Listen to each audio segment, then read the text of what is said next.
आपल्या परळी वचनामध्ये असं एक मंदिर आहे जे मंदिर पूर्णपणे भुयारामध्ये आणि परळी वचनाचे दर्शन करून या मंदिरामध्ये दर्शन करायला यावं लागतं. असं येथील भाविकाचं म्हणणं आहे. परळीमध्ये मंदिर हे कुठे आहे आणि या मंदिराचा इतिहास काय जाणून घेण्यासाठी व्हिडिओ पूर्ण बघा. हॅलो मित्रांनो, मी आहे तुमचा प्रताप दीक्षित. नवीन एका व्हिडिओमध्ये तुमचं स्वागत आहे. तर आज मी आलतो आपल्या परळीमध्ये असलेल्या श्री झुरळे गोपीनाथ मंदिराकडे.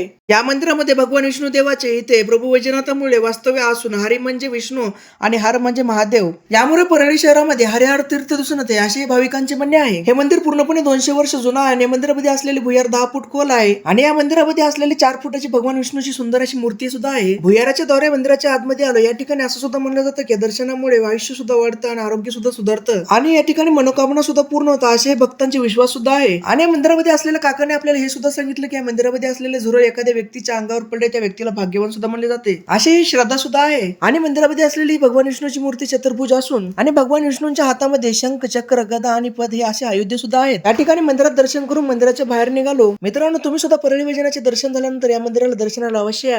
जर तुम्हाला सुद्धा या मंदिराचे दर्शन करायचं असेल तर कॅप्शन मध्ये मी मंदिराचा ऍड्रेस दिलेला आहे, तुम्ही सुद्धा बघू शकता. मित्रांनो, तुम्हाला माझा आजचा व्हिडिओ आणि व्हिडिओमध्ये सांगितलेली माहिती आवडली असेल तर व्हिडिओला लाईक करा, शेअर करा. अशी व्हिडिओ पाहण्यासाठी प्रथम दीक्षितला फॉलो करा. तर उद्या भेटू एक नवीन व्हिडिओ. Bye bye.